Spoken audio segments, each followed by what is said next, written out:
As always, we begin these sessions by coming back to our practice because, of course, this is a practice-oriented series of meetings, and we want to make sure that as we go through each class, our personal practice of the four immeasurables and the methods that support them is growing, that our practice is becoming more strong.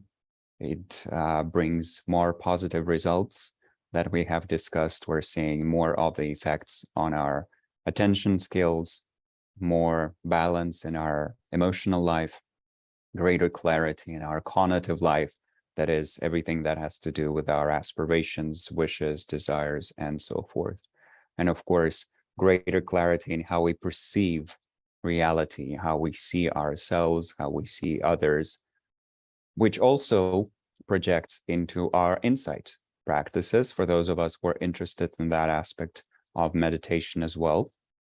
We are establishing a firm foundation for different practices of Vipassana or Vipassana, establishing a firm foundation for the profound transformative methods that have to do with analyzing the nature of reality, and also very powerfully establishing a foundation for the types of practice that allow us to rest in the profound nature of our own mind. Once again, for those who are interested in that approach. And there's a beautiful complementarity between the practices of kindness, tenderness, and then loving kindness, compassion, empathetic joy, equanimity, and the very profound methods that have to do with discovering the salient features of our own awareness, which is why in the wonderful contemplative traditions of Mahamudra and Dzogchen, and those are at the pinnacle of the Tibetan Buddhist tradition, or the Tibetan contemplative practice tradition, I should say. In those traditions, there's a lot of emphasis on using love, compassion, and so forth to melt the ice of clinging, melt the ice of reification, melt the ice of our limited views, so that our understanding of ourselves, of other beings, of reality our understanding becomes like the freely flowing water of awakening, which I think is a beautiful, beautiful image and a beautiful analogy. And the practice of empathetic joy, which we will, of course, do right now, makes perfect sense in that context. Just like the other immeasurables, we are quite literally resting in this warm and glowing feeling of delight. And as we do that, some of our traumatic knots, some of the blocks of ice in our mind and body can slowly, slowly start to melt, giving way to a profound sense of well-being. At least that's the promise, or that's the idea behind the descriptions, or included in the descriptions of this practice in some of the texts that we have referred to already in our last class together. And this time, we're going to explore it once again. Some of you, or most of you, have been perhaps experimenting with the method, but we will now revisit it. And for that, we will first settle our body, speech, and mind in the natural state, which is already, as we know, a way to connect to our basic goodness. So let's find a comfortable stationary position.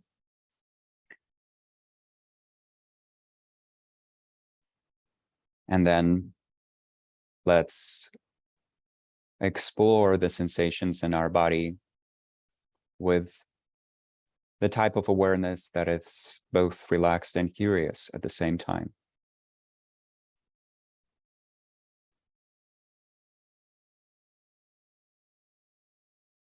Especially noticing the sensations in the parts of the body that are currently in contact with the ground,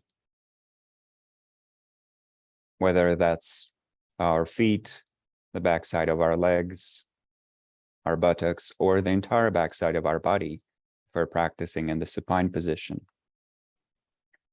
Simply noticing the reliability, the firmness, the solidity of the ground beneath us. And surrendering ourselves to gravity.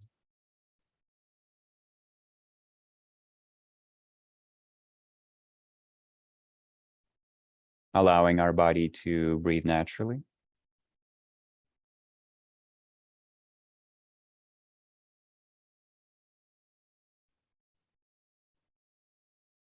And in that process of natural breathing, gradually releasing physical tension from the entire body at the same time.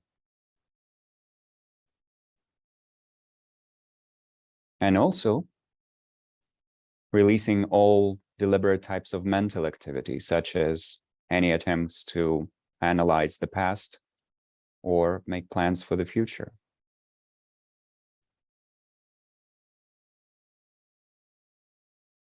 All of that, of course, is of benefit, but there's time and space for that. And right now, what we want to do is to explore the experiences of our body by attending to them in a relaxed, stable, and clear way. So let's just enjoy a little bit of mindful breathing, noticing the sensations throughout the entire body as they change with each inhalation and exhalation.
As we're attending to these sensations and to the natural rhythm of breathing, with each cycle, the entire system of our body and mind gradually releases all types of tension and deliberate activity,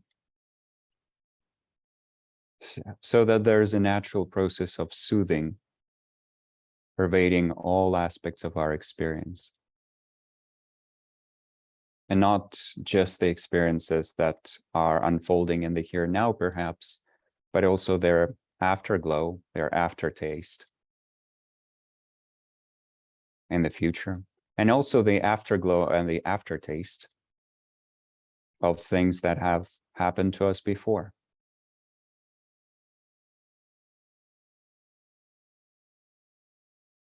It's as if the energetic potential of the three times slowly and gradually becomes more harmonious in our body and mind.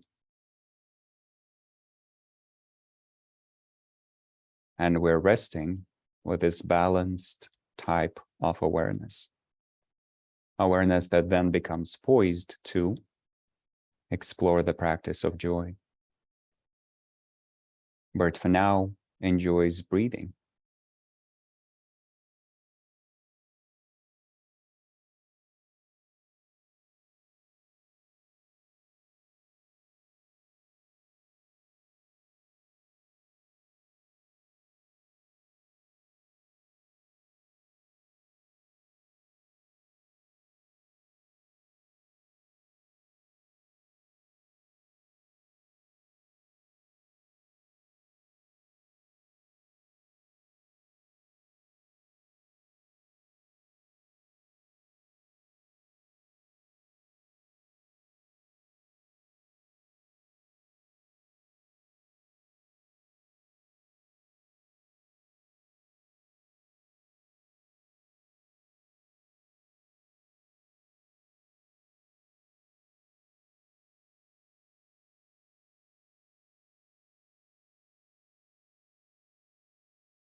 And then generating a profound, vast, and positive motivation. Revisiting our highest psychological or spiritual aspirations. Recalling them, bringing them powerfully to mind as the end goal of not just this meditation practice, but of all types of meditation that we do.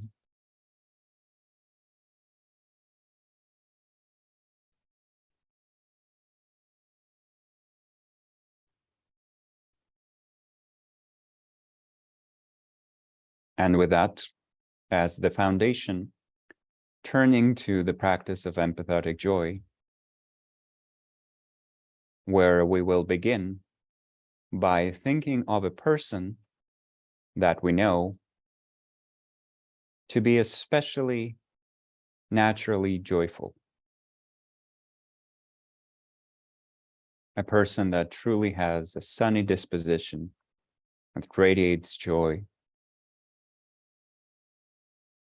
that finds it easy to experience delight, to laugh, to find the bright sides of life,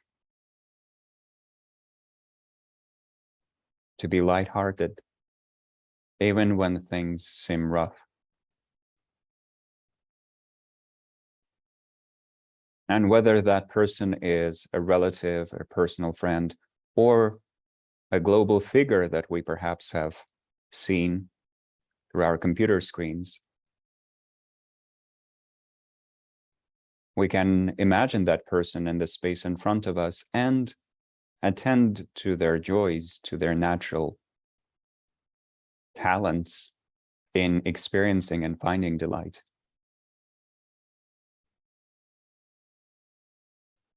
All in order to find our own sparks of joy within.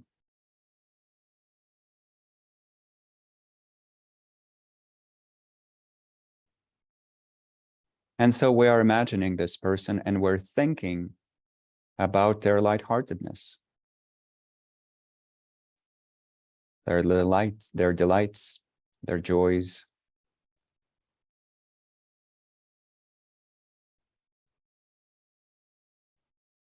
Of course, this person, like everyone else, would have their own types of suffering. Like everyone else, they could move towards greater happiness, perhaps, but that's not what we're attending to right now. Our attention goes to the sparks and fires of joy in their system.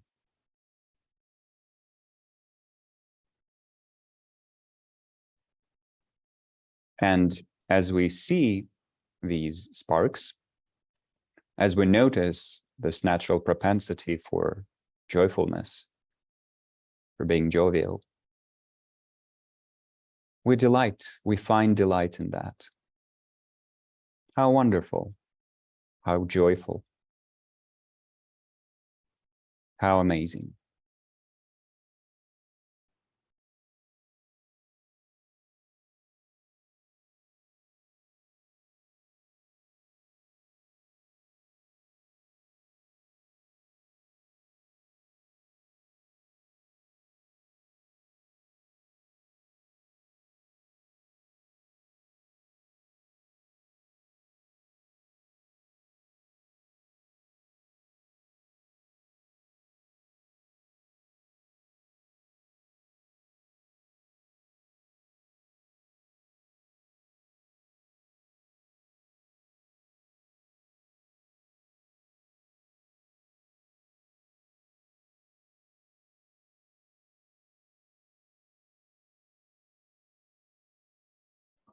And in a simple additional act of conation or wishing, we can also think, may your joy grow, or may you not be separated from this joy. Just a very simple and elegant wish to add to the attitude of delight that is at the heart of empathetic joy. This attitude is the essence, and the additional wish just makes it more stable, more strong, and more long-lasting.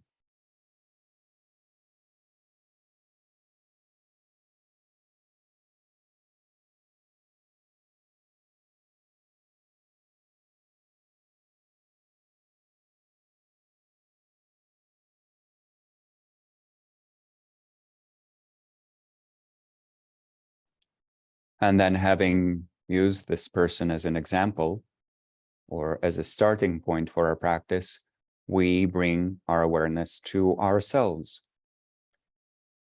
our own interdependent being, to this very person practicing here, attending to the overall bundle of our experiences, and amongst those, clearly discerning different strands of joy, different types of joy, good-natured, joyful experiences, whether of the body or mental in nature, triggered by the experiences of our body or triggered by the things happening in our mind. And of course, amongst those mental types of well-being, joy, and delight, there's clearly at least some level of eudaimonic well-being as well, some type of inner stability, some joyful delight that does not even rely on any type of stimulation, but is just there because of our inner balance. And yet not limiting our attention to that, because there's also the good-natured joy of having a good meal, having a meaningful conversation, generating delightful thoughts, recalling something wonderful. So noticing all these sparks and finding joy in them. How wonderful to have all these types of joy, all these joyful experiences.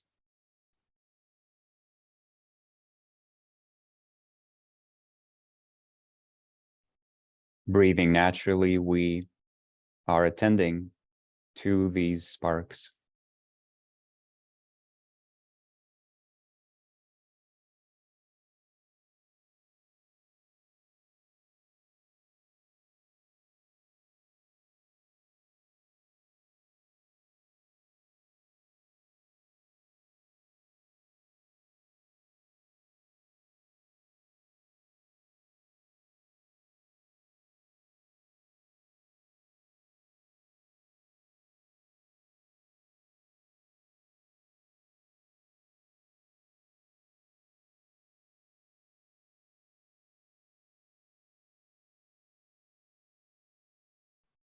And then, if we want, adding the conative element of, may this joy grow, or may I not be separated from joy, and especially the more profound types of joy. But once again, the attitude of finding joy in joy is the essence, and this added wish just makes the practice more stable and strong.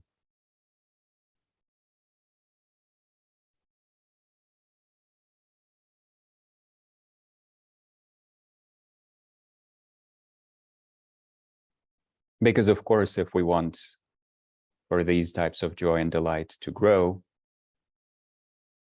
it means we cherish them. And cherishing joyful experiences, fleeting as they might be, is at the heart of this practice.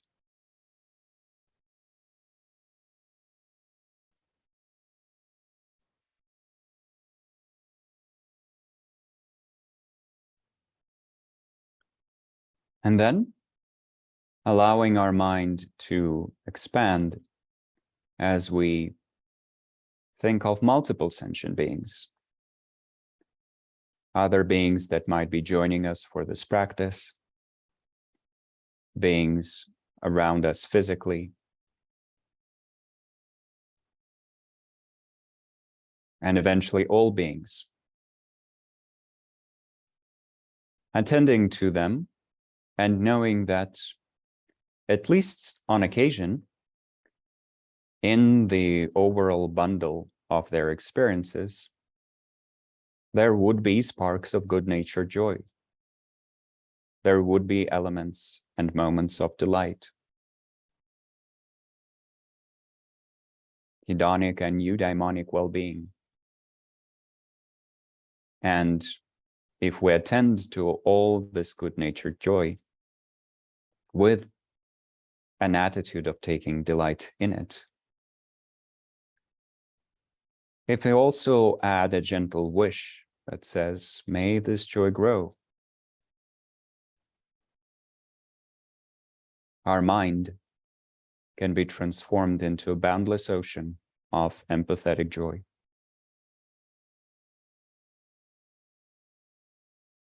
And we, still breathing naturally, can rest in this ocean-like glowing space.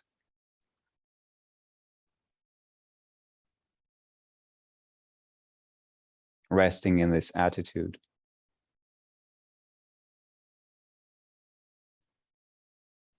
Taking delight in the delights of ourselves and other beings.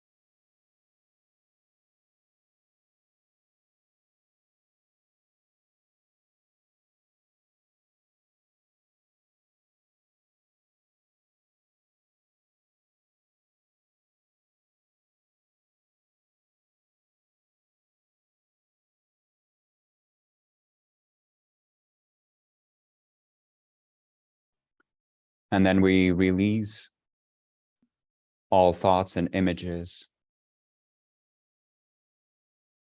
And for a little while, we simply rest in the open clarity infused with the afterglow of our empathetic joy.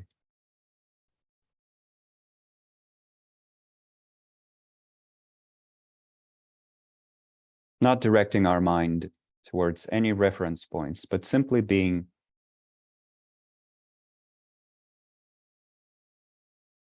resting in the clarity and luminous spaciousness of our own mind.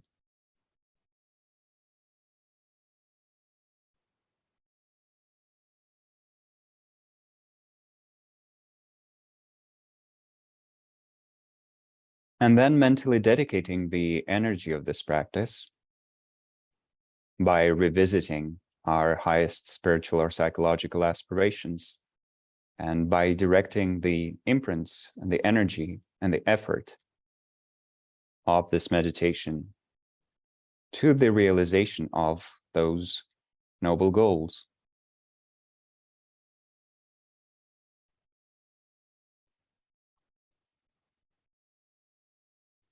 And then bringing our awareness to our physical body with its tactile experiences. Noticing the sensations in the body to ground ourselves. And then slowly introducing some movement to the body by perhaps rocking back and forth, moving our hands and fingers, our feet and toes, and then slowly and gently concluding this meditation.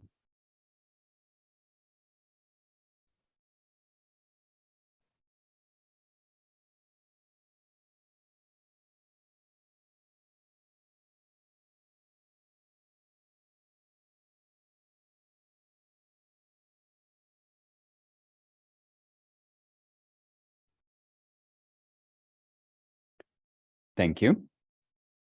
I hope this was somewhat delightful. Certainly was for me, as this practice is certainly one of my favorites. And as I've mentioned before in our previous classes, is perhaps the unsung hero of the four immeasurables, in that very few people take extra time to train in this meditation. And a lot of people devote much more of their time to the more foundational, perhaps, qualities and attitudes of loving kindness and compassion, but also to equanimity, which supports the other immeasurables and serves as the foundation. And there's really no reason to skip the practice of joy, especially since it helps us stay hopeful in difficult times. And when combined with rejoicing, makes all of our engaged work in this world, and that can be inner work, the inner work that we're doing as contemplatives, it can be the outer work that we do as contemplative activists who do any type of service, really, but on the basis of the qualities that we've been able to cultivate through contemplation. Joy gives us a firm basis to rely on. It helps us feel that not everything is hopeless, and there's so many good things happening in the world, even when it's very dark and difficult. So that's what we're relying on here, hopefully, ideally. And of course, the bigger conversation, and that's the conversation we're going to have now, is the conversation about our own practice and how our practice felt over these 7 days. But before that, a brief moment to revisit these quotes from Lobsang Tenpa that I read out last time, and we'll spend a bit more time with them this time, just to understand the meaning, or to at least contemplate the meaning, start contemplating the meaning. I would never claim to have a full grasp of what Lobsang Tenpa might mean, since certainly both his scholarly level and his level of practice is absolutely beyond anything imaginable for me at this stage, which is not at all me putting myself down. It's just saying, well, Lobsang Tenpa is someone who's spent his whole life practicing and studying these methods in an incredible manner. And I'm simply a beginner who was very excited to be exploring this material and discussing it with all of you. And yet, I can certainly find a lot of inspiration in these words. So on the practice of empathetic joy, Lobsang Tenpa says, the object of your focus will be beings who are happy. The form your attitude will take will be to think, what joy! These beings have no need of me to bring them to the state of happiness, for best of all, they found it for themselves. From this day till they gain enlightenment, may they never lose their joy and comfort. So, quite literally, we are attending to beings who are experiencing at least some types of joy and happiness. And as we've mentioned, the only precaution here is that we do need to find or choose the types of joy that are good-natured. So we're not attending to perhaps the joy of someone who really finds delight in torturing beings.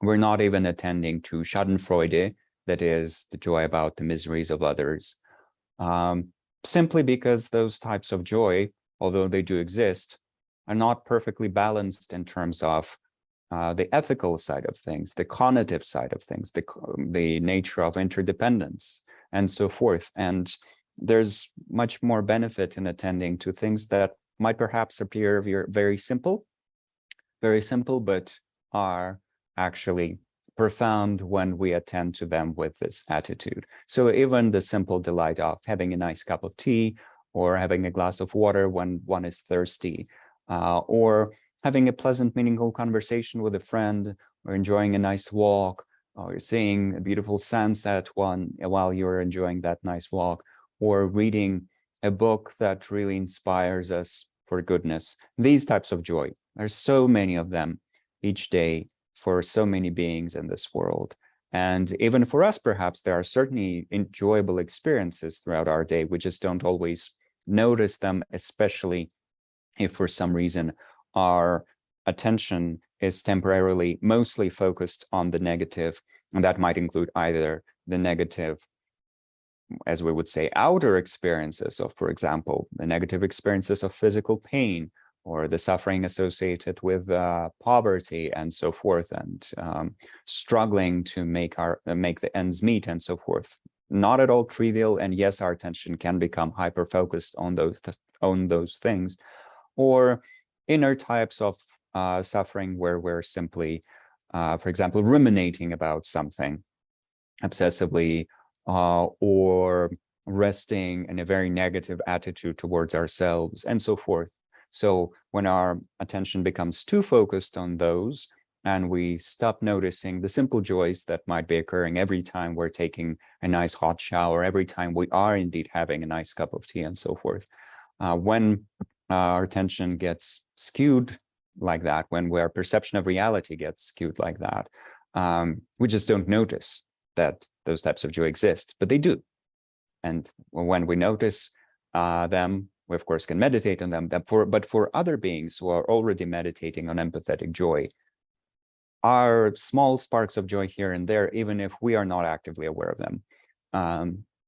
Those beings, those meditators, also direct their attention towards this totality of all beings' good-natured joy. And equally with us, even if others are not perhaps counting their blessings, as we sometimes say in English, as in they're not experiencing an active appreciation of these small things that are seemingly insignificant, but are actually delightful in nature. Well, not everyone might be noticing that, but yet we know there are some good things happening to beings, and so may this joy grow. So, of course, when beings are more aware of that, they know that they're happy, we can think, wow, they found that happiness, and therefore there's no need for me at least to provide some of these types of well-being. Sure, I might still have the responsibility to change the social system, to protect the environment. And of course, in the context of Buddhist teachings, I still have the responsibility to eventually guide all beings towards full awakening, perhaps. That's one of the ideas of the great vehicle tradition of Buddhism, the Mahayana tradition of Buddhism, which we're relying on quite strongly for these quotes and the description of these practices. There's all of that, but for now, at least, well, they have found delightful conversations. They have found good lunch for now. So they have found water. Yeah, they're taking care of themselves. They're finding moments of joy even without my direct intervention. How wonderful. This actually would contribute to one of the types of equanimity that we're going to discuss today. The equanimity that gives being some space to explore their own options, to explore their own path. So there's once again complementarity between the immeasurables. And then from that, we go towards the final two lines here. From this day till they gain enlightenment, that is, until they reach the fullest fruition of eudaimonic well-being, may they never lose their joy and comfort. So, of course, we're not making unrealistic aspirations. Yes, this specific meal will be finished. This specific glass of water, well, they will drink it. That's it. And this specific conversation might end. And if it didn't, it would turn into torture, because of course we do need breaks even from delightful conversations with each other. So it's not being silly. We're not wishing for these things to last indefinitely and turn into torture, as in, hey, Lobsang Tenpa famously enjoys French fries, and so may he always uninterruptedly only eat French fries nonstop. Well, that's sort of a hell realm, as we would imagine, because then, first of all, I would at some point simply die or explode from too many French fries in my system, but also that's a thing that kind of loses its ability to bring joy after a while, because it's only nice in moderation, like so many hedonic pleasures, or all hedonic pleasures indeed. So it's not that. We're not wishing for a silly scenario where beings just do this one thing indefinitely. But it is about them being held,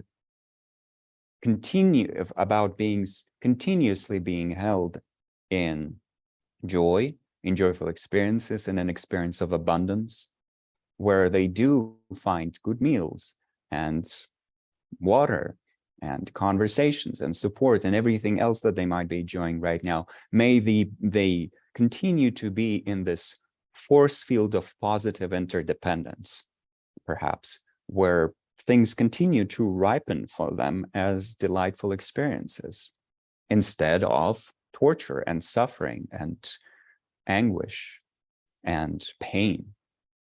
So when we're noticing that they're already experiencing some flourishing, some prosperity, some abundance, some well-being, and we want for that well-being to continue glowing for them, or to use the metaphor, the elemental metaphor, or the elemental analogies that I've mentioned last time.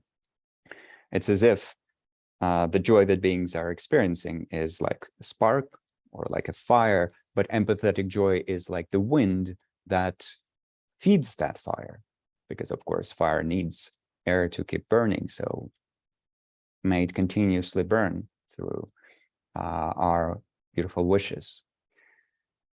And with that, Lobsang Tenpa then explains, the sign of your proficiency will be that being joyful, you will have no envious jealousy. So the far enemy of empathetic joy is in some cases explained, and in Lobsang Tenpa's case as well, is described or is explained as envy or envious jealousy. And jealousy here primarily refers to envy, not to romantic jealousy, but of course there's also romantic jealousy as well, quite strongly and quite painfully present for us in some situations. And actually, when empathetic joy is described in psychology, and specifically within the format of talking about complex relationship dynamics, where one person finds, for example, meaningful experiences with several people at the same time, or a friend is having fun with another friend, but we, being the friend who seemingly is left behind, we're feeling somewhat jealous and so forth. When empathetic joy is described in that context, there is a specific psychological term used for that, and that's compersion. So there's compassion, which is our wish for beings to not suffer and not have the causes of suffering. And so sort of mirroring that, there is compersion, which is finding joy with. But as I've mentioned, in psychology, this term, in modern day English psychology, this term is quite often used when talking about relationships, romantic relationships, sexual relationships, friendly connections, and so forth. And for that reason, we're usually not using that term as the name of one of the four immeasurables, even though we could, because compassion, compersion, there's a natural link and a natural parallel right there. So, but mostly what it means here is envy, as in the type of discomfort that we feel when others are supposedly flourishing, experiencing some flourishing, or finding delight, or finding abundance, or maybe they're being promoted and we're being left behind once again. So instead of being envious about that, instead of experiencing the discomfort that arises at the thought of the success and well-being of others, especially if we dislike them, but sometimes even with our friends, oh, why did my friend get promoted and not I, or not both of us? Oof, that feeling of envy. Instead of that, we can respond with open-hearted, empathetic joy. And one good reason to do that, of course, is because envy is not only poisoning our behavior and really making us appear very petty and not kind, not caring, not empathetic. Envy also makes us suffer. Romantic jealousy as well, envy and jealousy, as in romantic jealousy or jealousy towards friends and so forth. Envy and jealousy both are some of the most painful experiences, actually, that we as humans might emotionally have, and quite poisonous and quite negative if we then express them through actions. So for that reason, to save ourselves the pain of envy, we might consider training an empathetic joy. But beyond that, there are more reasons, and these reasons are explained here by Lobsang Tenpa. First of all, everything that we've described as the benefits of loving kindness when we were listing the 11 traditionally described benefits, and when we were listing the benefits for our attentional skills, our cognitive balance, for our cognitive balance, for our emotional balance. All of those things are also relevant for empathetic joy. They're also relevant for compassion, and they're quite relevant for equanimity as well. But in this case, some additional benefits that Lobsang Tenpa describes to advertise this practice is that later, when you concentrate on joy, you will be free of all conceptual reference. Later here means when we also gain a certain level of expertise in insight type practices, whether those would have to do with what is in the Tibetan tradition described as the system of Mahamudra meditations or Great Seal meditations. Those are meditations on the ultimate nature of our mind, or specifically within Lobsang Tenpa's own lineage, meditations on the great completeness or perfection, on encompassment, and that's another system of profound meditations on our own basic goodness, the most profound luminous nature of our mind, our own mind. When we gain some experience with those on the basis of all the foundational work that we're doing right now, when we interbreed those with empathetic joy and we concentrate on the joy, we will be free of all conceptual reference. So we will indeed be able to rest in open luminous spaciousness, where our mind would not be suddenly getting disturbed by all thoughts of thoughts that essentially distract us from abiding in the spaciousness. That will happen naturally, and joy will serve as both the foundation for those types of meditative absorption, and it will illuminate those types of absorption from within, because joy is one of the qualities that, according to Lobsang Tenpa's view, is already inherently present in our most profound nature. So empathetic joy will take us there because it helps us cultivate profound states of concentration. It can serve as a technique for cultivating shamatha, and it is taught as that in many contexts. And of course, we have the choice, we have the option of using many other types of shamatha techniques, as we know, but empathetic joy is one of the practices for cultivating profound states of samadhi. So there's that. But beyond that, we would discover that empathetic joy is already part of our deepest nature, and there we would be resting without conceptual reference, without needing to think about this being or that being, without needing to imagine beings, but just naturally omnipresent, omnidirectional empathetic joy already there.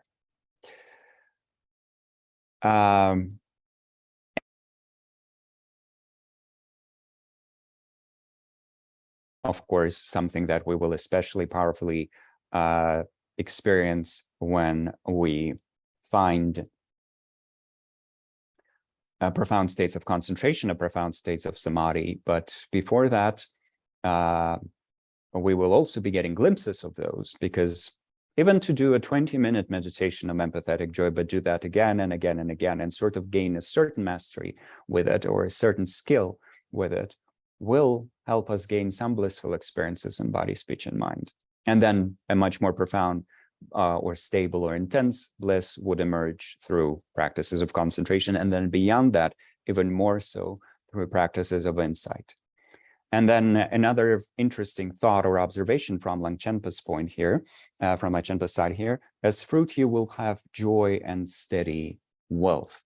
Well, how's that? Well, of course, this is where we are revisiting, or we're briefly coming in touch with the Buddhist concept of karma, and we won't be going into that right now. That will be the topic for the 11th class in the series, where I'll try to put the four immeasurables firmly into the context of the Tibetan Buddhist tradition for those who are interested in that tradition. Right now, we're describing them in more general terms. But within that, of course, if we are delighted by the joys and the abundance of others, we are, according to this Buddhist view, creating the karmic causes to also be abundant ourselves. And I think there are, of course, similar beliefs in different religious traditions that don't talk about karma, but talk, for example, about the will and the acts of God. And of course, in the theistic systems, the almighty deity that determines the way things happen would rather see us as kind, caring, joyful beings that serve others, and not as envious, angry, hateful, violent, greedy beings that harm everyone. So within that, opening our heart through empathetic joy would also, I would think, or I would guess, create more of a foundation for abundance. But beyond that, even on a secular level, we could think, well, if my mind is truly open, joyous, delighted, and really happy about the experiences of others, of course, that already brings me inner joy and inner well-being, but also there's so much more mental space to then. Let me just return to where we're left off and revisit my last thought or last observation there. Essentially, when our mind is open and joyful about the joys of others, or even on a secular level, we are better poised to pursue abundance and prosperity, both inner and outer. So there's also that. And before I disappeared, there was also a request to briefly revisit the difference between empathetic joy and rejoicing. And that comment sent to me privately also mentioned harvesting joy, but harvesting joy is a different type of practice. It is not from the context of the four immeasurables. It has more to do with so-called mindfulness towards feelings, which is part of a different system of methods in the contemplative tradition that came to us from the Buddha. Whereas empathetic joy and rejoicing, yes, there's benefit in finding the difference or discovering the difference between those. And I'll do that very briefly right now. And then, as I've mentioned, there's a whole class on August 13 where Christian Howard and I will be talking about different types of joy that will not be limited to empathetic joy and rejoicing, but will include many other facets of delight. Very briefly, in Tibetan language, just as and also in Sanskrit and also in Pali, empathetic joy and rejoicing are different words. These are different words. And you can see it here in the Pali and Sanskrit. Mudita is empathetic joy. Rejoicing is anumodana. And in Tibetan, the difference is even more stark because empathetic joy is usually referred to simply as gawa, which can mean joy, delight. And gawa can also refer to our pleasant experiences, just nice experiences, just the joyful mood that we might have, perhaps. Are you feeling joyful today? That could be described using that term.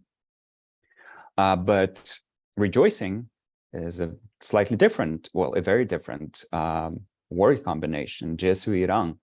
And that's why, for me, the first time I've discovered that difference was when receiving very elaborate teachings from one of my philosophy teachers, one of my Tibetan philosophy teachers, and asking, well, what's the difference? The difference between rejoicing and empathetic joy. And the difference is that these are essentially mental actions or mental practices that come from very different contexts in the Tibetan Buddhist tradition, and they can be combined, but they attend to slightly different things. And as I've mentioned last time, quite elaborately, they can be used within the format of one meditation.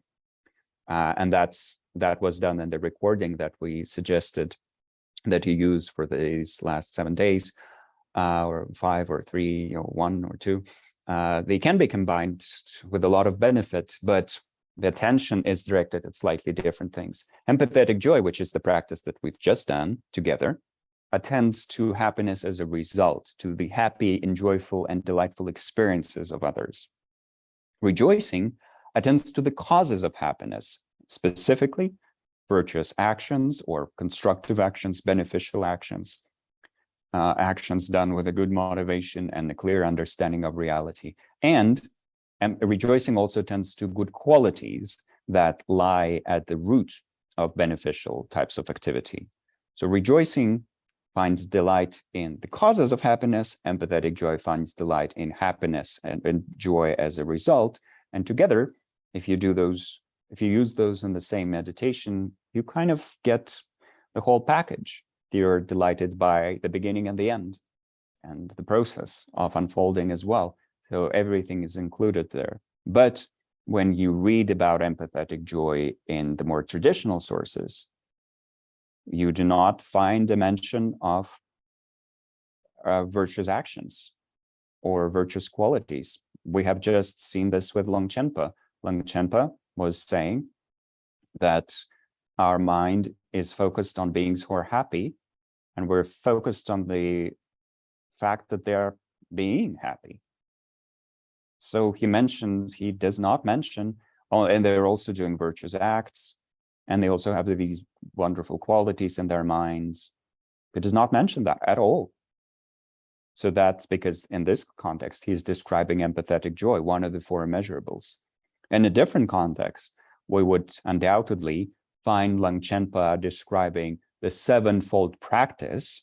And within the so-called sevenfold practice, which is a sequence of different mental actions that we might use, especially in the Buddhist context, to make our mind more receptive towards contemplative teachings.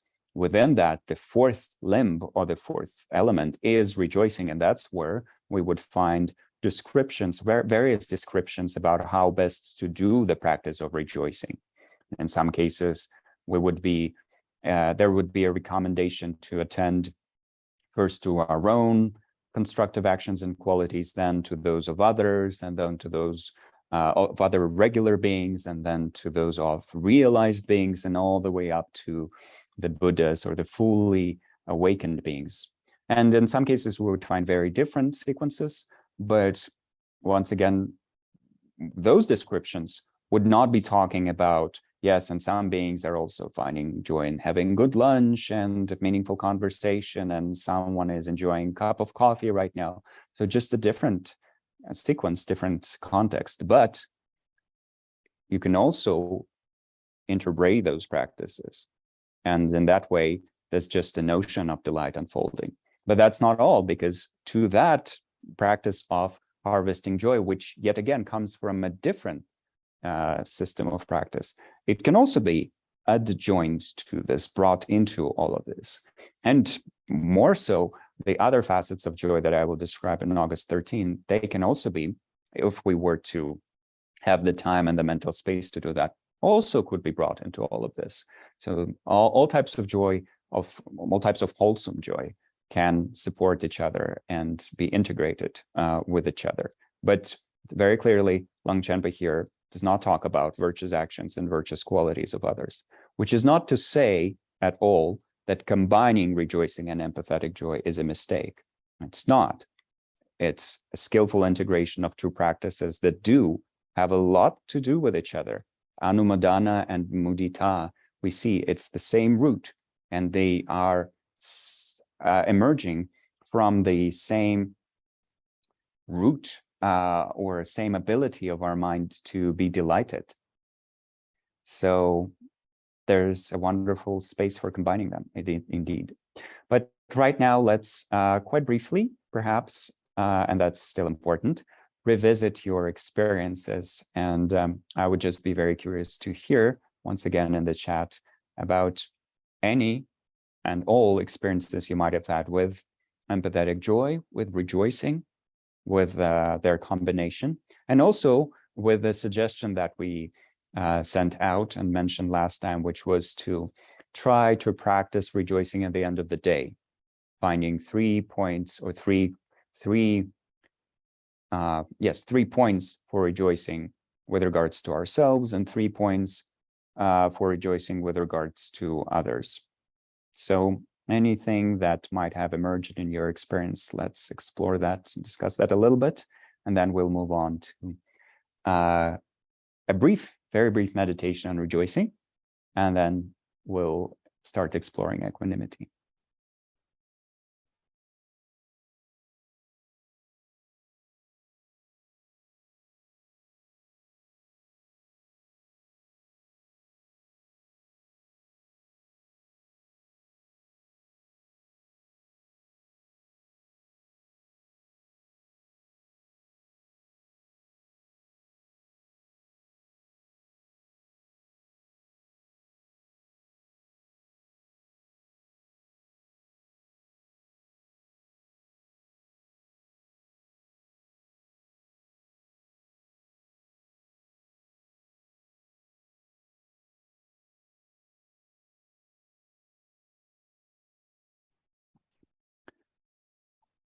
Last week, the first observation here, last week I tried the practice of generating sparks of joy in my daily activities, but I had a problem with people who I think do not deserve the joy.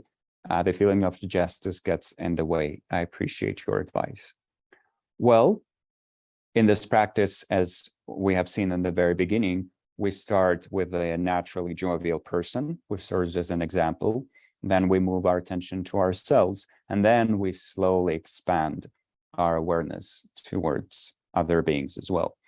And the stage of gradually expanding our awareness would hopefully be supported by our practices of loving kindness, compassion, and equanimity, in that in all those practices, we are slowly learning to perceive all beings in a new way. And we're becoming less biased, especially with equanimity, but also with making our loving kindness truly immeasurable, making our compassion truly immeasurable. So that will come with time, but what we begin with is attending to our first chosen object, and then to ourselves. And that's perhaps the biggest challenge for some of us, as in finding joy in our own joyful experiences. So that's where we begin. That's where it's important to begin. And there's no pressure to then immediately extend this type of empathetic joy to the beings you dislike. No, that's not the idea.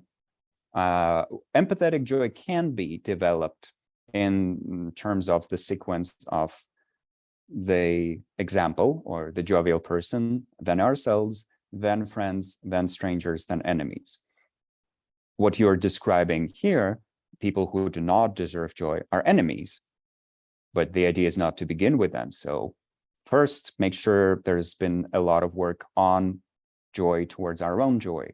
Then perhaps friends, then strangers, then eventually enemies. And by then we would start to see that, especially when we're thinking about enemies, just like when we were practicing compassion towards enemies or loving kindness towards enemies, it's not about wishing for them to indeed be living in golden towers or ivory towers and manipulating the world and succeeding in their evil activities and so forth. No, it's not that. Deep within them, there's also the joy of having a clear mind, at least sometimes on occasion. There's the joy of having some glimpses of compassion and love and seeing interdependence, which might appear very, very infrequently, but those enemies need that more. They need those types of joy more. So for that, for them to experience the joy of being clear-minded, for them to experience the joy of being truly ethical, for them to experience the joy of being in alignment with interdependence, instead of out of alignment, as it happens now with evil doers of the world as we perceive them. There's all that. But on a more simple level, the best advice I can give is, first, let's spend weeks working with the example, with ourselves, and with some beings we feel good about. And that would already give us a lot of space and a lot of, it would give us a stronger foundation for this practice overall. I have been doing the Sparks of Joy meditations, cultivating joy while helping others, and in my advocacy work, the sparks are there. Well, they would be definitely there, yes. The thing we're transforming in our mind is not whether there are sparks. The sparks or experiences of joy. The spark is simply a metaphor for an experience of joy, delight, bliss, happiness, well-being. Of course, there are there for many beings, if not for most. But what's often missing is, and what we're trying to cultivate is in this practice, is our ability to attend to those, and also to attend to them with the attitude of magnanimous, empathetic joy, compersion, instead of the attitude of envy, or simply indifference, or simply noting, yes, you are joyful. So that's this thing we're slowly with these meditations strengthening. I like doing this practice as I'm able to bring to mind two people who are easily display joy, and make me so happy to say this. I did have problems with the word rejoicing, as it makes me think of angels singing in the heavens or of ecstasy. But the discussion you just offered helped clear this up for me. Thank you.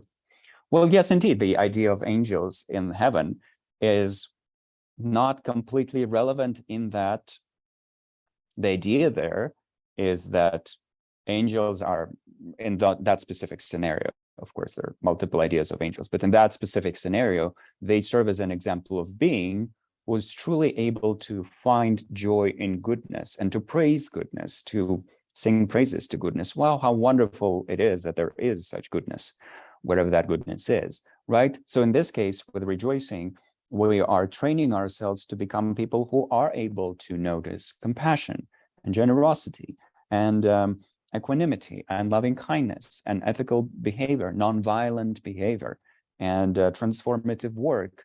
And without becoming obsessed or hyper-focused on the person who is enacting all those qualities, who is practicing all those qualities, we are, in a way, praising the qualities themselves. How wonderful. That's literally the thought that is recommended for rejoicing practice. We think about something that is, in our understanding, in our own ethical system, is valuable. And of course, we have to be doing a lot of thinking around that. But we're thinking about something like that, and then we're generating the feeling of how wonderful, how delightful. And that brings us joy. So in, for example, the southeastern countries of the Southeast Asian countries where the Theravada tradition, the Theravada lineage of Buddhism is practiced, we would sometimes see that when a teaching is given or a meal is provided, essentially something virtuous and related to the Dharma, when something like that occurs, people respond by saying sadhu, sadhu, sadhu, which is essentially excellent, excellent, excellent. And in the Tibetan tradition as well, that wording of excellent is sometimes used, but it's not simply to have the wooden expression, of course, and to say, yes, excellent. It's to have that actual experience of, wow, this is wonderful, this is beautiful. And when rejoicing as a practice is taught, it's said that initially, that even thought of, yes, how wonderful, might seem a little wooden, might seem a little insincere, not truly felt, not truly sincere from our side. But that's where we use the fake it till you make it approach of generating the thought, trying to bring the feeling of joy and delight, and then slowly, slowly getting more and more into that habit of then anytime, so that anytime we then find true examples of generosity and so forth, there's just the natural delight that comes out of that. And that includes being delighted by our own goodness, which is so important to have a balanced view of ourselves. Empathetic joy is my favorite practice. Thanks for offering the opportunity to practice this. I was having trouble with this practice for a few weeks, but after spending time in nature and taking a break from the constant stimuli in city life, I found that there was a lot more room for joy. Yes, absolutely. I agree from my personal experience that having some spaciousness around us, whether in a retreat setting or just taking a break or visiting nature and so forth, or even simply just taking some time for ourselves and taking a nice hot bath or something like that, having that just that little bubble of space then can then hypercharge our practice of empathetic joy. And nature has a special role, of course, to play in it, more so than simply taking hot baths. Not that there's anything wrong with that necessarily, as long as we're being sustainability conscious. Nature has a very powerful way of strengthening all the four immeasurables in our contemplative life in general. That's why the discipline of Dharma, which I'm so deeply interested in, is not just about protecting the planet. That's a big part of it, but it's also about how the planet can strengthen our contemplative qualities, and that becomes a self-reinforcing loop of nature supports our beautiful qualities, but then we use those beautiful qualities to protect nature because we want future generations to have access to those sources of joy or sources of support. And another observation here, this practice is a good way to remedy low self-esteem. Realizing I actually do many good things throughout my day is a little awkward feeling good about it because it feels like I'm boasting to myself. But I think I've just been used to self-denigrating thoughts. This will take time, but realizing how this practice will be incredibly transformative for me. Absolutely. And an important consideration here is that rejoicing, well, empathetic joy also has a near enemy, just like loving kindness and the compassion. And as we might recall, the near enemy for loving kindness is the grasping attachment of, yes, may you be happy, but only if you follow my rules. And the close enemy of compassion is despair, where we look at the world, we see all the suffering, but then it feels so draining that we can't sustain that. So there's all that, but with empathetic joy, the false facsimile, the near enemy, is just silly, meaningless joy that ignores the complex nature of reality. So there's different ways of translating that, but one of the key ideas is simply that we're falling into a giddy kind of delight that is not at all balanced, grounded, that does not attend to the profound types of well-being that are necessary, and simply rejoices, I don't know, in having nice drinks all day long. So in some cases, it's interpreted as simply having delight about the hedonic well-being, and in some cases, it's described as only being happy in superficial ways that ignore the suffering of the world. So in either case, we're talking about a giddy type of joy that ignores how complex everything is. So with rejoicing, we could say there would be a near enemy as well, and that near enemy would be gradually strengthening our narcissism somehow. So we rejoice in our own goodness so much that we do acquire a puffed up sense of selfhood. But proper balanced rejoicing practice would not lead to that at all, because proper rejoicing practice sees that we are not a fixed thing. There are good habits and bad habits here. And because we're not a fixed thing, we don't need to become puffed up about anything, in that we can and should absolutely find delight in the wholesome habits, the wonderful qualities, the beautiful actions. And also to be aware of the problematic habits that we do need to work on slowly. So when there's that balanced perception of ourselves as a garden or as an interbraided system of multiple threads, multiple habitual patterns, we delight, we rejoice in the good ones. We work on the destructive ones. And that's pretty much it. And once again, the good here is defined as that which leads to happiness and well-being, and eudaimonic well-being, and also sustainable hedonic well-being.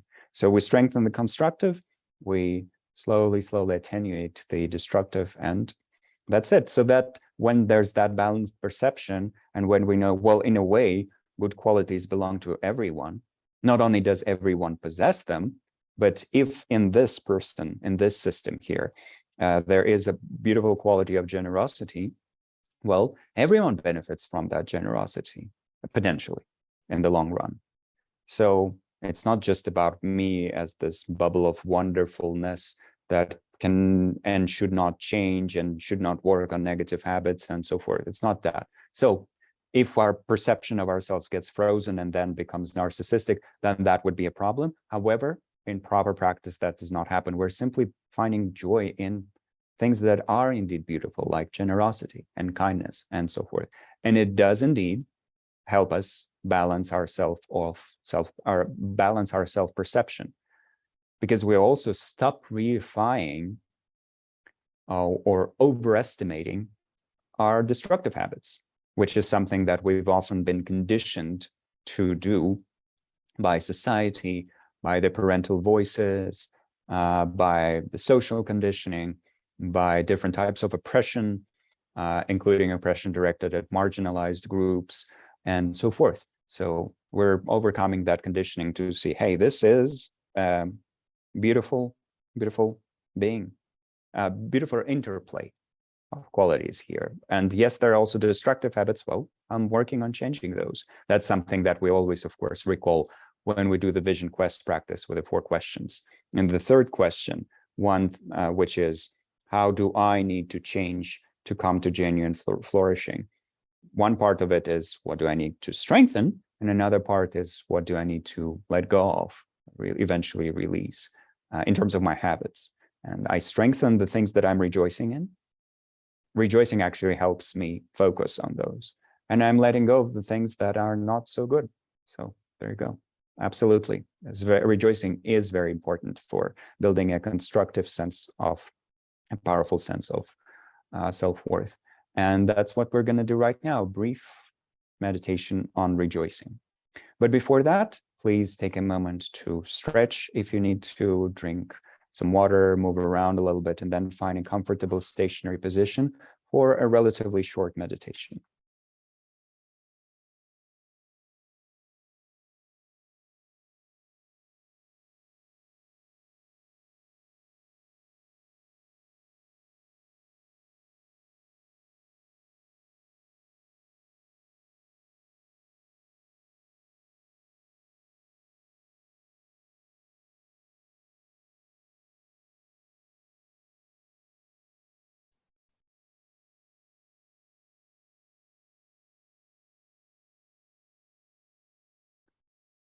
To begin this brief practice of rejoicing, we find a comfortable stationary position.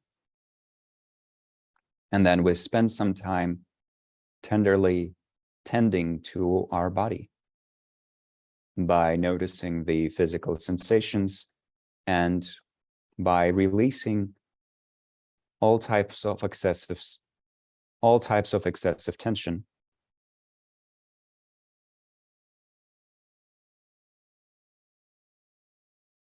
And breathing naturally.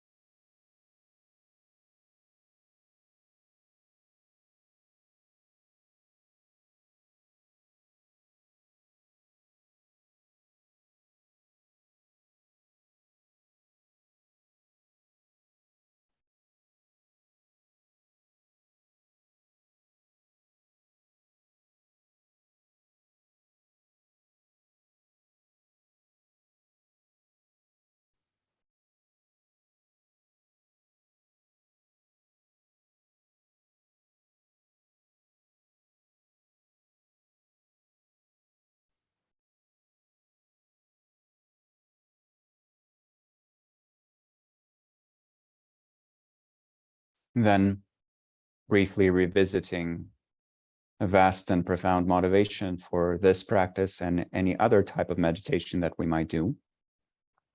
That is, bringing to mind our highest spiritual and psychological aspirations and directing this meditation to the fulfillment of those goals.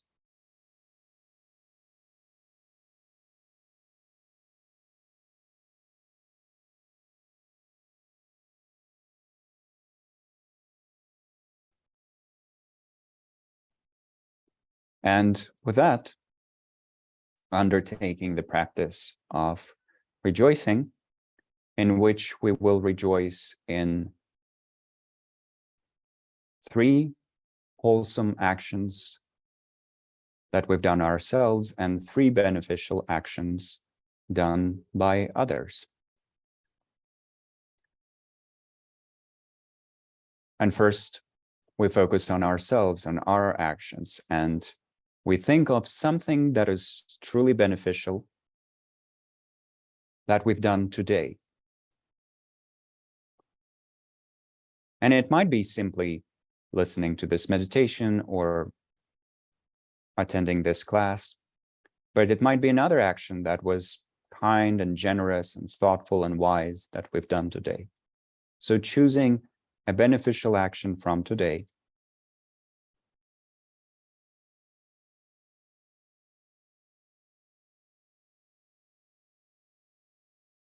and attending to this action with the attitude and the feeling of how wonderful, how amazing.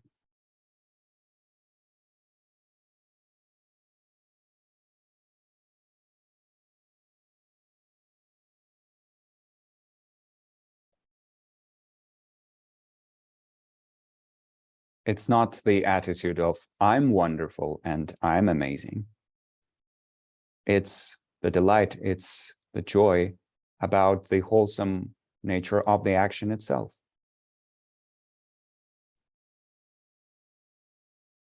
But truly resting with that. And if our joy does not seem too real or too sincere right now, well, faking it until we can make it. Still generating the thought of how wonderful.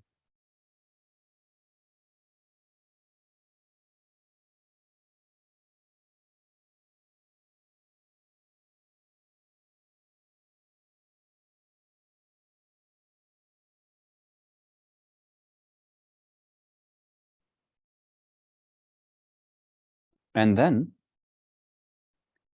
recalling another wholesome action, perhaps from yesterday. Something that was wise, kind, compassionate, caring, generous, constructive.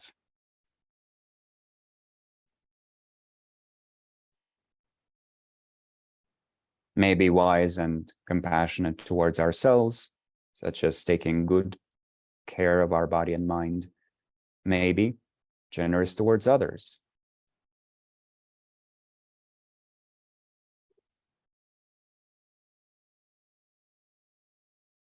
Recalling an action that we can think of as wholesome and beneficial, and then generating the attitude of delight. How wonderful, how amazing.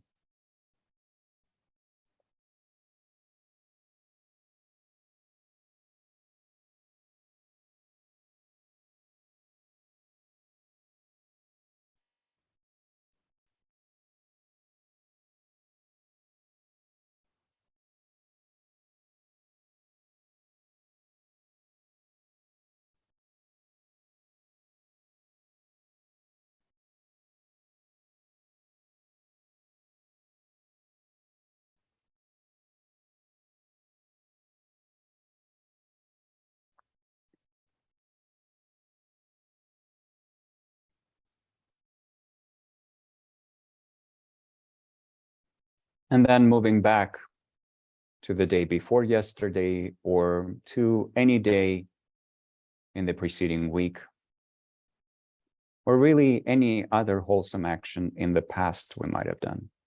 Something that catches our attention right now and was truly wise, thoughtful, kind.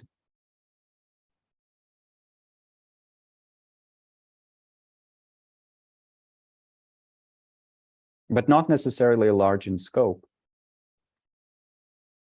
It can seemingly be humble as long as it was good-natured. And once again, attending to this action that we have done with the attitude of how wonderful.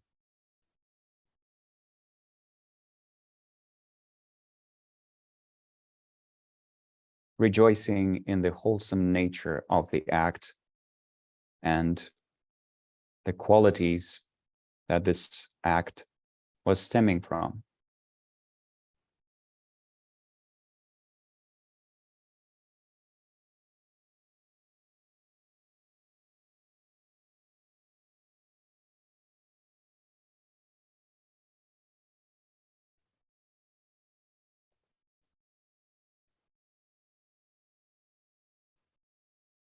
And then turning towards others by first choosing an action of another person that we have recently heard about. Maybe this action happened today, maybe it was done in the recent past, but once again, we're choosing something that was constructive in nature. And we're perceiving that with the same attitude of delight. How wonderful, how amazing, how incredible.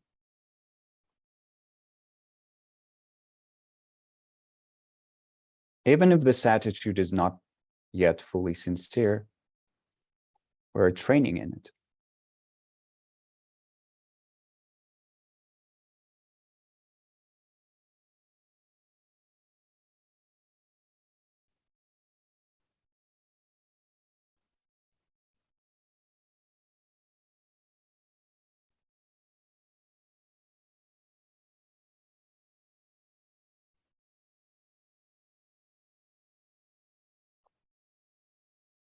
Now, choosing another action may be done by the same person, may be done by another person, may be done by a group of beings working together, producing a truly transformative book, doing charitable work,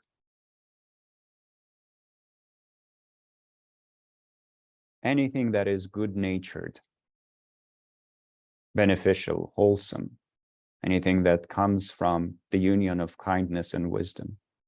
Choosing something specific and attending to that with the attitude of delight.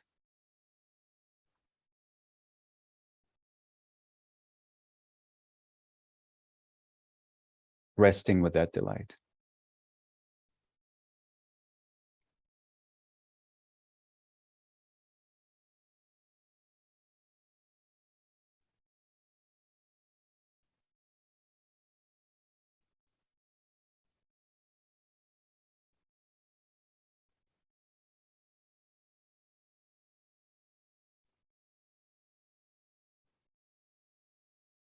And then choosing one more action like that. Once again, may be done by the same being or group of beings, may be done by someone else.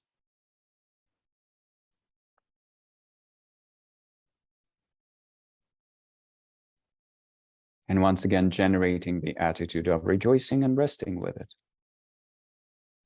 How wonderful, how amazing.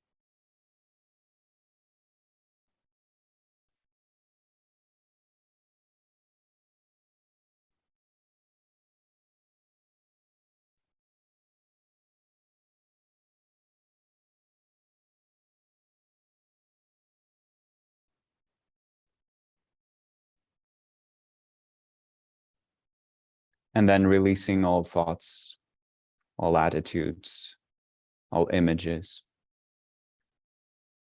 Just resting in radiant spaciousness.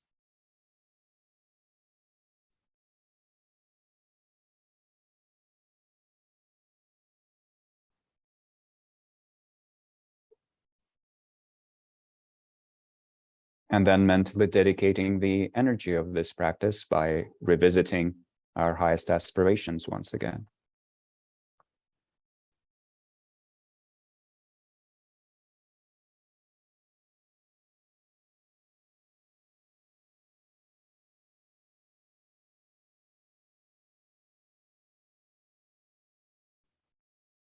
And finally, bringing our attention to the body, introducing some movement to the body, and slowly concluding the practice.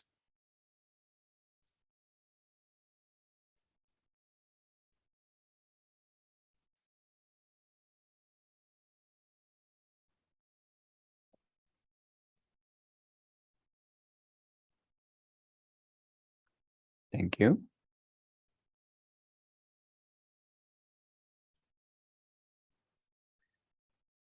One observation there is that rejoicing doesn't need to take this much time. It can, especially when it is done as a formal, elaborate meditation. And when it is done as an elaborate meditation, we can either go through many different things quickly, but really go through a lot of stuff, a lot of different points for rejoicing. Or we can choose a relatively small number of points, but we can rest with each point and let our mind immerse itself in this experience of delight. So that could be a thing. But rejoicing can also take a few seconds, where you simply think, oh, someone just offered me a cup of tea, or what's called as a cup of tea, what's called a cup of tea. In my case, I received some of my dana through a website called Buy Me a Coffee, I think, and configured it to say buy me a tea. But the idea is that people are practicing generosity. And so maybe someone indeed does hand me an actual physical cup of tea. And then I can think, wow, how wonderful, how amazing. Rejoicing in their generosity, rejoicing in their delight, even if this is a person that generally perhaps I think, oh, their behavior is sometimes unwholesome. They are involved in some systems of oppression and violence, perhaps, but for some reason, they decided to give me a cup of tea, hopefully not poisoned or anything, but, just out of their kindness. That happens. I've had moments like that where people who were, in general, in my opinion, involved in some structures that I would see as very harmful to the world or to others or to the society, for some reason, have been quite kind to me, or at least spoke kindly to me, and so forth. And well, I don't need to have any sort of approval towards their way of being in the world in general. I don't need to approve their professional activity. I don't need to approve of the way they hold themselves or act in this world and so forth, to perhaps rejoice in this one specific act. That's one more reason for why we're training in the flexibility of attention. We're training our attention skills. We're not rejoicing in the totality of this being. The totality of this being is held in tenderness. Their potential for greater happiness is held in loving kindness. Their potential for freedom from suffering is held in compassion. The sparks of their good nature joy are held in empathetic joy. And the small or large good actions that they do are held with rejoicing. So the four immeasurables already take us away from the reification, where a person appears to us to be just one thing. And depending on our mood or depending on our emotions in each individual moment, sometimes they appear completely evil, sometimes they appear completely delicious and wonderful. If, for example, we're falling in love with someone, or just experiencing sexual desire, or simply grateful to someone because they did give us a cup of coffee. So perceiving them as just that one thing in each individual moment, and never actually seeing the complex nature of who they are, at least as a combination of multiple things. But the four immeasurables require that, actually. Four immeasurables are taking us towards this much more complex vision of what beings are and what we are. So that's already taking us so much closer to insight about the nature of beings. So just seeing a moment of generosity there and thinking, how wonderful.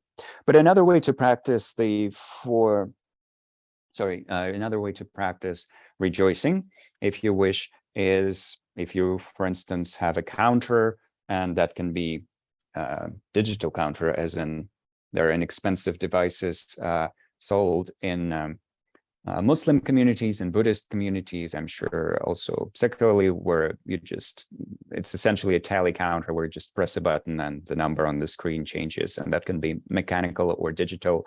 So you could use one of those, or you can use a string of beads, and those can be Buddhist beads, Christian beads, any kind of beads, or just a string of beads. But what you do is, for each bead, you rejoice in something.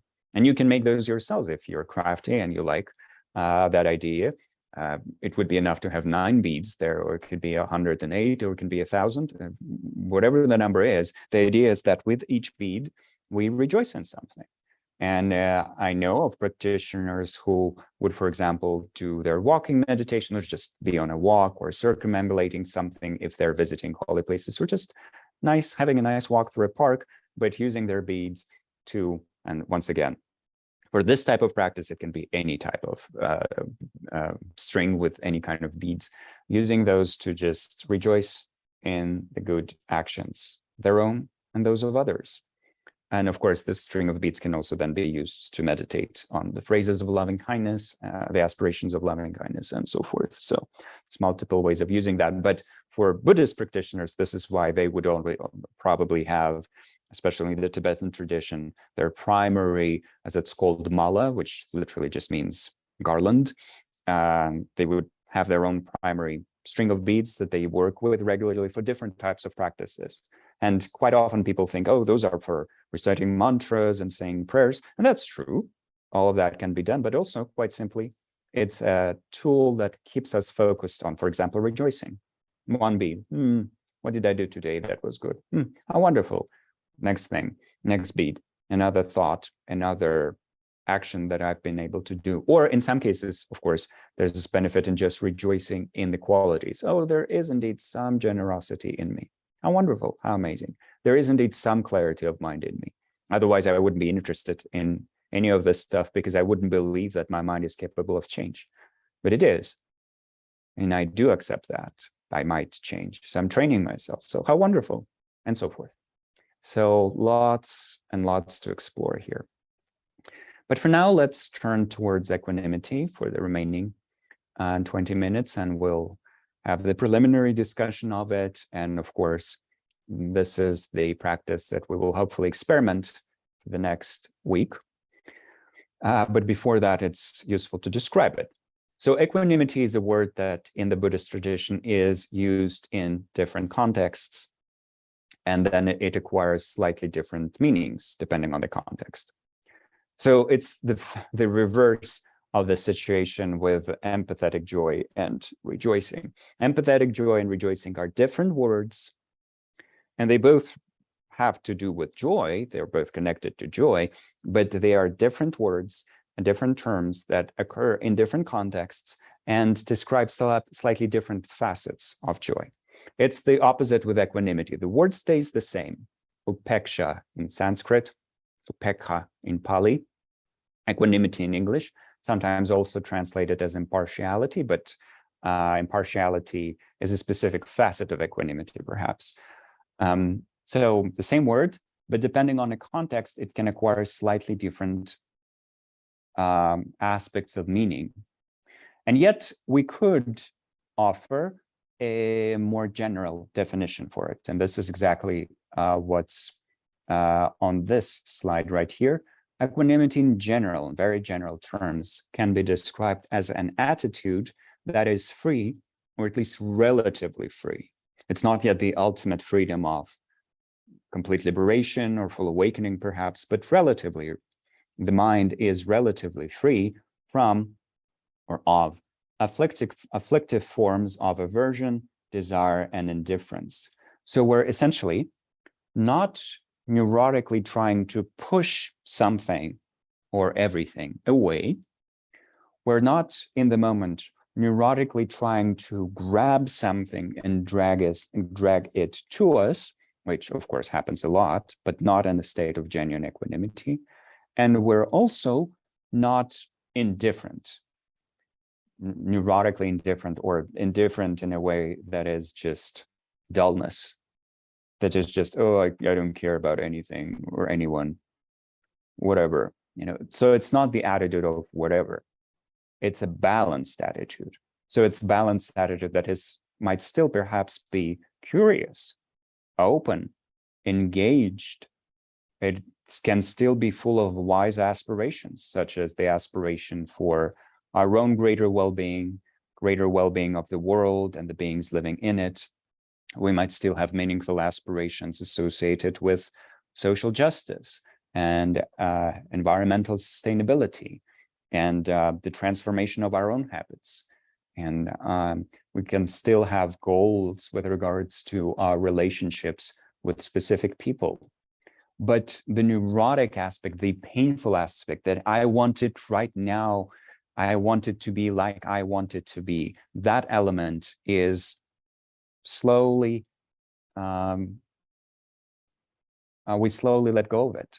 It gradually disappears. And the more that aspect of I want it my way right now, the more that dissolves, the more there's equanimous spaciousness that sees, oh, well, I might have a goal, but I need to go towards that goal step by step. And I can't demand for reality to be different because that's not how causes and conditions work. The more there's that balance, the closer we are to this state of equanimity or the attitude of equanimity. So once again, equanimity, like empathetic joy, is primarily an attitude. Loving kindness and compassion are primarily aspirations. Aspiration is a cognitive function, is a part of our cognitive life. We wish for something to happen. We want, we desire, we intend, we aspire. And that's why in loving kindness practice, it's all about may this and that happen. In compassion, it's all about, may this type of suffering and all types of suffering and all the causes of suffering be removed. But for empathetic joy and for equanimity, there can be an element of aspiration there that we add. It's not always added, not in all the systems. Sometimes it is. But the basis for these practices, these two practices, is an attitude, a way of attending to something, a specific way of attending to something, a specific way of dealing with something, feeling about something. So while empathetic joy is attending to joys in a way that is delighted, it experiences some elevation, some joy about the joys of ourselves and of others. Equanimity attends to anything and everything in a way, but in a truly balanced manner. So a balanced attitude towards whatever it is that we're attending to. That could be the overall, the umbrella definition of equanimity. But then equanimity can be divided into two main forms that we're concerned with here. There are actually more types of equanimity or more applications of equanimity. And one application that we're not going to be talking about is the experience of equanimity in the practices of samadhi. So there is a type of equanimity that is simply the result of practicing shamatha, that is sort of part of that journey towards profound mental balance and mental cohesion. But that's not the one that is quite often discussed. Primarily, when we read books about equanimity, whether books of traditional nature or books that come from the Tibetan Buddhist tradition or books that come from the modern insight meditation movement, especially in the United States and also in the UK, we would see equanimity either as an attitude towards experiences or as an attitude towards beings. So equanimity as an attitude towards beings is part of the four immeasurables. Equanimity as an attitude toward different types of experiences that we might have, equanimity towards the situations that we encounter in life. That type of equanimity comes primarily from insight teachings, in teachings on insight practices. I will still describe it very briefly. It's important to know what the general idea there, but we will primarily focus on equanimity towards beings because that is equanimity as described in the four immeasurables. Equanimity towards experiences is not in the four immeasurables because four immeasurables are all about beings and our attitude towards them. And yet it's the same word. It's the same word of upeksha, upekha, and that's something, those two types of equanimity are strongly related to each other. It's just the object is different. But what about this attitude towards experiences? What does that imply? What does that entail? Equanimity towards experiences could be described as a stable and clear state of mind that perceives situations through the lens of wisdom, and thus does not experience excessive ups and downs. So generally, in very simple terms, a truly balanced mind that is not disturbed excessively by the experiences that we go through. It can be disturbed somewhat, as in, well, there are disturbing situations. Let's say we're seeing a scene of horrific suffering somewhere out in the world. So our mind is responsive to that. There is sensitivity. So equanimity is not insensitivity. Equanimity does not equal insensitivity, does not equal indifference. We're not emotionally dead. It's not the idea at all. Which is funny because sometimes when the word and the concept in all of these teachings are translated into other languages, and I've certainly come across that in Russia, people accidentally mistranslate the name of this quality sometimes as indifference. And then they give sort of an explanation there, which is wrong. And that explanation is that, well, when a true Buddhist practitioner goes through all the stages of their training, or they've gone through loving kindness, compassion, and empathetic joy, the end goal is that they become truly indifferent towards everything that's happening. I've seen that happen one time, that mistranslation happened one time. And Yes, that is a very tragic mistake. That's not the idea at all. So it's not at all about being insensitive or indifferent. It's that idea that at the core of our being, there's a pool of stability. Or there's a metaphor that Dr. Alex Berzin sometimes refers to, but it's, of course, quite widespread in general. The analogy with the ocean. So there's the surface of the ocean, and there's waves there. And that's our responsiveness. That's our sensitivity. We respond to suffering, and we laugh when the joke is funny. So if we think, oh, he laughed at a joke, he can't have equanimity. Well, that's wrong. No, that's not the idea there.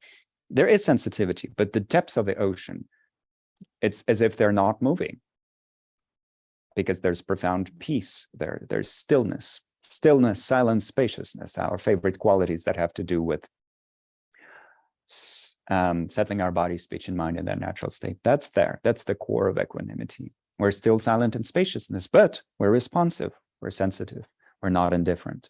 So that's the union of what might seem as contradictory. But this is where, before we move on to discussing the equanimity of towards beings, I would very much suggest that we take just a moment, not a formal meditation at all, but just a moment to perhaps, if we want to close our eyes or keep our eyes open, but to imagine being like that, to imagine being profoundly peaceful deep inside, and yet responsive and sensitive on the outside, appropriately sensitive in a balanced manner on the outside. What would that be like? How would that be different from the way I am right now? Truly equanimous, as in balanced and stable, and yet responsive.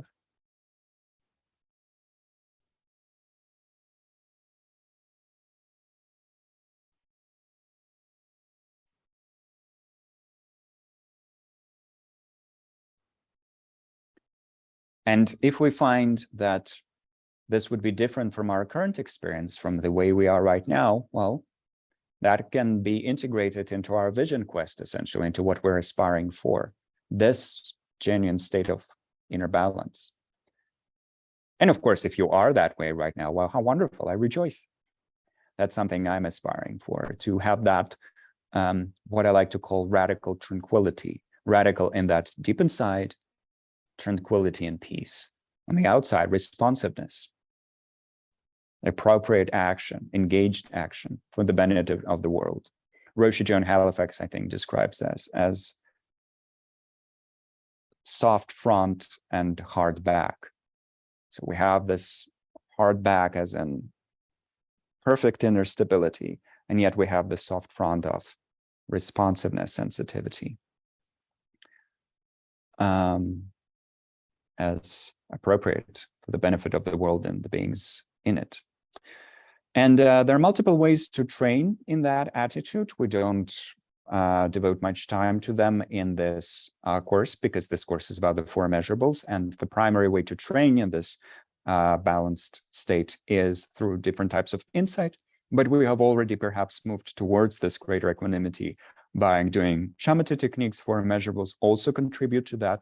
But beyond that, we would also need different meditations that have to do with impermanence, with understanding interdependence, with understanding causes and conditions, and so forth. All of that together would be combined into equanimity towards experiences. And in addition to that, we can then enhance that by using different mind training slogans that are about equanimity, such as a wonderful slogan that was used by Dr. Alex Berzin's primary teacher and one of His Holiness the Dalai Lama's teachers, Serkung Rinpoche, late wonderful yogi and teacher and scholar, who used this very simple phrase of nothing special, as in, yeah, this is occurring. It's nothing special.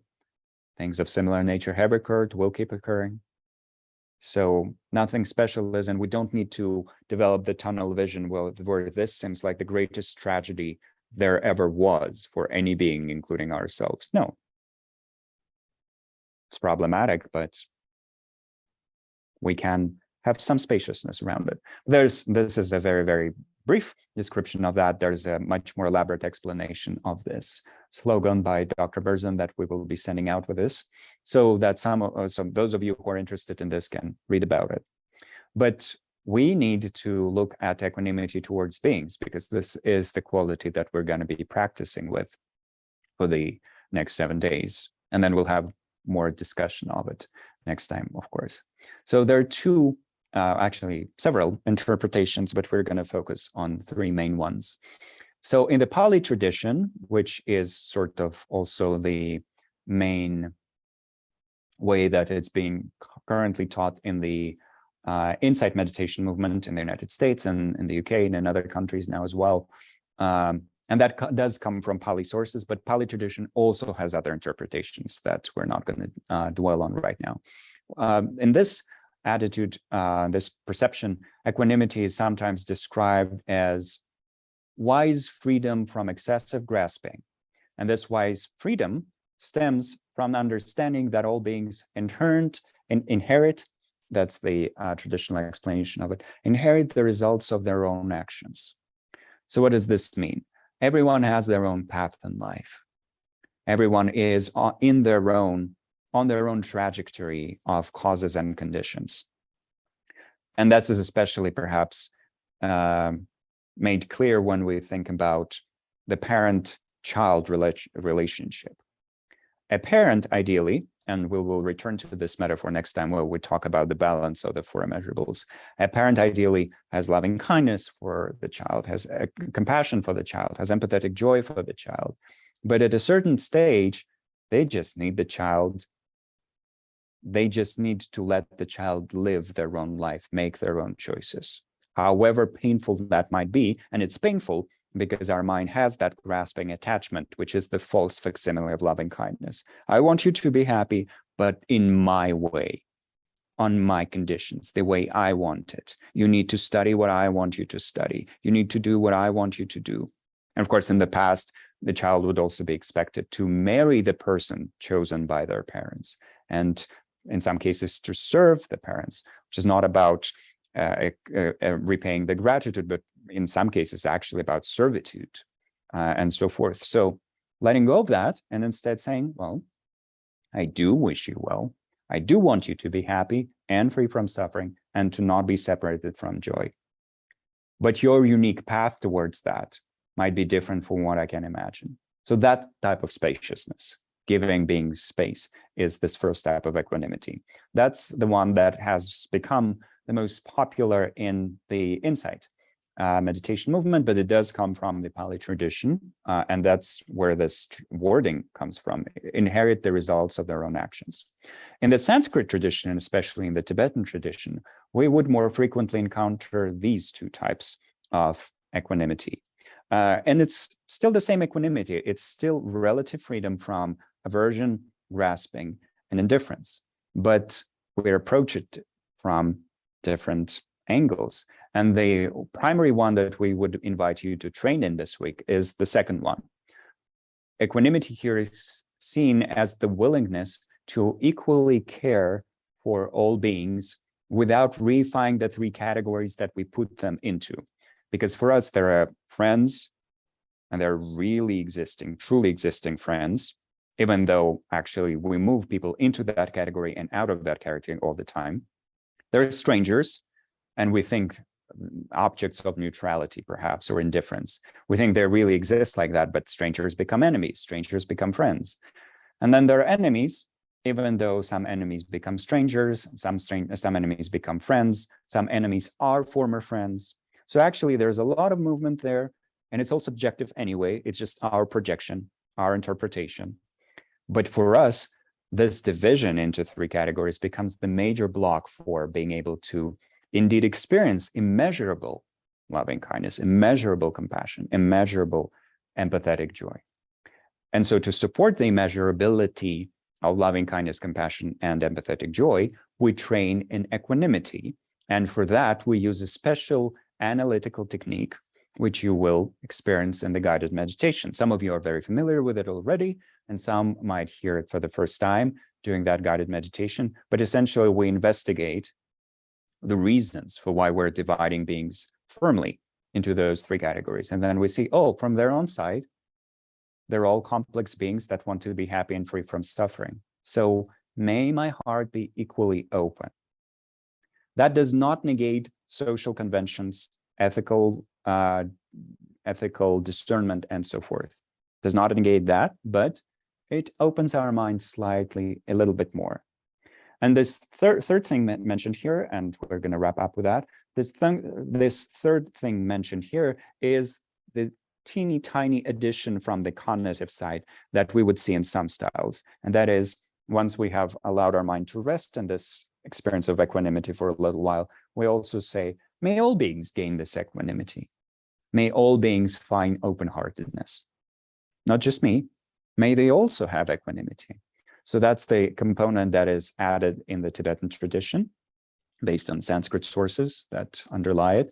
And that also strengthens our practice through a positive feedback loop that we're going to talk about next time. But for now, the main creative exercise is to try out the guided meditation on equanimity as described here in point 2. So there's a SoundCloud version of it, there's an audio, there's a video version of it, and so forth. You can choose whichever one works best for you, Insight Timer version of it. You can experiment with that, take notes on your practice and so forth. And also, of course, some people would choose to continue playing around with rejoicing and empathetic joy. And we're very much hoping that those who are interested in experiencing joy to a greater degree, or at least seeing different facets of joy, would join Christian, Howard, and I in our class on August 13. For now, let's just find joy in the fact that we've applied all this effort, we've sat through this class, we've watched this recording, we've done this together. It's a wonderful, meaningful endeavor. We've done a lot of work, and that's something to rejoice in. It's also something to dedicate. So may all this positive energy contribute to the well-being of the world, the healing of the world, and bring greater delight to all of us in small ways and in large ways.